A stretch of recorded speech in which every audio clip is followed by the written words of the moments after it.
Good morning students. ये video मैं लखनऊ उत्तर प्रदेश के स्टूडेंट्स के लिए बना रहा हूँ। जो कोर्स आप करना चाहते हैं उसके स्पेशलाइजेशन को हम डिटेल में डिस्कस करने वाले हैं। अबाउट दी टॉप कंपनीज कौन सी हो सकती है, टॉप सैलरीज क्या क्या हो सकती है, हम उन्हें डिस्कस करने वाले हैं। हम डिस्कस करने वाले हैं about the top best colleges जो आपके लिए हो सकती है। चैनल को सब्सक्राइब कीजिए, वीडियो को लाइक कीजिए। बाकी की इन्फॉर्मेशन हमारे सर आपको देंगे। Thank you. ये वीडियो मैं उन स्टूडेंट्स के लिए बना रहा हूँ those who are planning for MBA का प्लान कर रहे हैं, टॉप 20 स्कूल से प्लान कर रहे हैं। उसके लिए एक एग्जाम लगता है कॉमन एडमिशन टेस्ट। इसके ऊपर बहुत डिटेल में डिस्कस करेंगे। आईएम्स तक कैसे पहुंचना है उसको अपन डिस्कस करेंगे। इसके अंदर कैट एग्जाम की इंपॉर्टेंट डेट्स, कैट एग्जाम क्या होता है, एग्जामिनेशन पैटर्न क्या है, एलिजिबिलिटी क्या है, एग्जामिनेशन स्ट्रेटजीज क्या है, कैसे आपको एग्जाम देना चाहिए, आईएम्स तक पहुंचेंगे तो उसके कट ऑफ क्या होंगे और नॉन आईएम्स कॉलेज के कट ऑफ क्या होंगे, सब डिस्कस करेंगे। न्यूज़पेपर में आया था 42% कम 2027 तक मशीनें करेंगी। तो आर्टिफिशियल इंटेलिजेंस और मशीन लर्निंग की बहुत जबरदस्त डिमांड आने वाली है। तो आप लोग एमबीए में जो स्पेशलाइजेशन चूज करेंगे, वर्ल्ड इकोनॉमिक फोरम भी ये बात बोल रहा है कि इसमें फास्टेस्ट ग्रोइंग जॉब जिसमें आपको big data specialist, fintech engineer, AI ML software developer 2025 से लेकर 30 के बीच में इनकी डिमांड आएगी। तो आप एमबीए में जो स्पेशलाइजेशन चूज करें उसमें ये वाले स्पेशलाइजेशन रखना, फिनटेक वाला, बिग डेटा वाला, इसकी जबरदस्त डिमांड आने वाली। बहुत सारी जॉब्स है जो जाने वाली है, जैसे 2025 से 30 के बीच में आपका पोस्ट ऑफिस क्लर्क है, बैंक टेलर है, data entry, cashier, ticket checker. अगर आप कैशियर की बात करें, जरूरत ही नहीं है बैंक में, आप विड्रॉल भी मशीन से कर रहे हो, डिपॉजिट भी मशीन में करवा रहे हो, पासबुक अपडेट मशीन से हो रही है, तो यहाँ पे मशीनें काम कर रही है। तो बहुत सारी जॉब्स आने वाली और जाने वाली है। तो आप स्पेशलाइजेशन वो चूज करना जिसकी मार्केट में जबरदस्त डिमांड है। बेसिकली मेरा क्लासेस चलता है, मैं एमबीए को पढ़ा रहा हूँ 2006 से। 17-18 साल का एक्सपीरियंस है, बहुत सारे बच्चे निकाल चुका हूँ मेरे पास। अब देखो आपको क्लासेस दिखाई दे रही होंगी। उसके अलावा सबसे इंपॉर्टेंट चीज आईएम अहमदाबाद। मैं हर साल बच्चों को आईएम अहमदाबाद लेके जाता हूँ। 50-60 स्टूडेंट्स जाते हैं, साथ में मेरे लेक्चर्स भी होते हैं वहाँ पे। तो आप लोग, IIM Ahmedabad is a dream college of MBA. अगर मैं एमबीए की बात करूँ तो एमबीए का जो ड्रीम कॉलेज है वो आईएम अहमदाबाद है। तो आप ये मान के चलो, इस कॉलेज के लिए बच्चा पढ़ता है और कैट का एग्जाम देता है। अगर यहाँ से बच्चा निकलता है तो बहुत बड़ा पैकेज लेके निकलेगा। देखो हर साल मैं बच्चों को लेके जाता हूँ, दिख रहा होगा आपको। उसके अलावा मैं मुंबई में पढ़ा रहा हूँ, जयपुर में मैं पढ़ा रहा हूँ। अच्छा, अलग अलग कॉलेजेस में एज अ गेस्ट में वर्क कर रहा हूँ। अच्छा, 2008 से मैं बुक्स भी लिख रहा हूँ। तो 2006 में पढ़ाना शुरू किया था, 18 साल हो गए, और 16 साल से मैं बुक लिख रहा हूँ। 2008-10 में बहुत सारी बुक्स लिखी है। मेरे वीडियोस भी हैं, आपको यूट्यूब पे वीडियोस मिल जाएंगे। मैं सैंपल्स आपको शेयर करूंगा जो जिसका रिक्वायरमेंट होगा।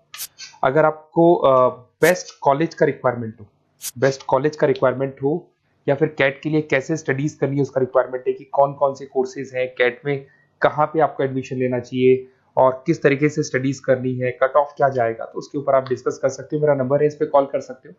बाकी मैं अगर क्लास में रहता हूँ तो आप मेरे को व्हाट्सअप कर सकते हो अपना name, number, city, state, course और कहाँ से आपको अपना एमबीए करना है और किस तरीके से कैट का प्रिपरेशन करना है। अब अपन आते हैं एक एक करके कैट के स्पेशलाइजेशन पे। What about CAT? देखो, कैट का जो एग्जाम है वो आईएम्स लेता है, इंडियन इंस्टीट्यूट ऑफ मैनेजमेंट। इसमें एमबीए पीजीडीएम करवाता है। मोड आपका जो है ऑनलाइन बेस होता है, कंप्यूटर बेस्ड मोड होगा आपका। ड्यूरेशन 2 घंटे का आपका पेपर होगा। इसमें आपको verbal ability, reading comprehensive, data interpretation, logical reasoning and quant मिलेगा। तो 3 सेक्शन में डिवाइडेड है पेपर।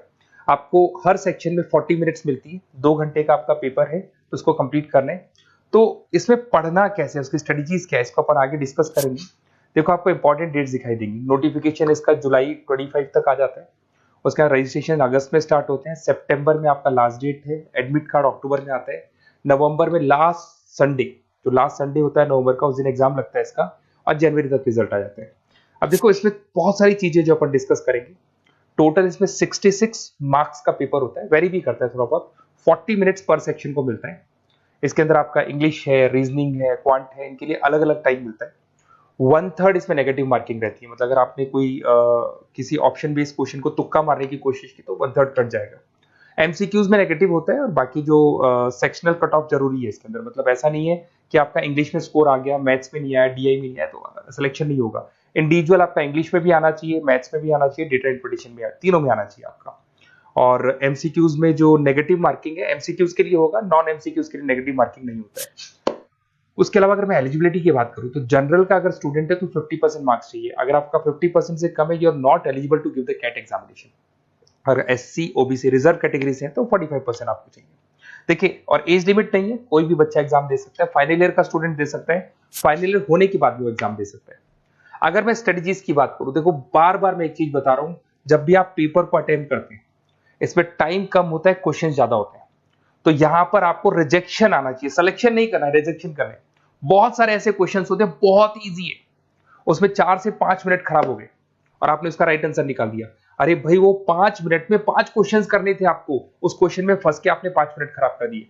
तो जो क्वेश्चन इजी और आपको लग रहा है सॉल्व हो जाएगा बट टाइम लेगा, आप उसको छोड़ दो, रिजेक्ट कर दो। वो क्वेश्चंस करने हैं जिसमें टाइम कंज्यूमिंग कम होता है। आप अगर टाइम को एकदम से वेस्ट कर देंगे ना, तो बाद में रियलाइज होगा टाइम चला गया, क्योंकि मैनेजमेंट एप्टीट्यूड टेस्ट है, जैसे गवर्नमेंट एग्जाम के टेस्ट होते हैं। तो यहाँ पर क्या टाइम सबसे बड़ा इंपॉर्टेंट फैक्टर होता है आपका।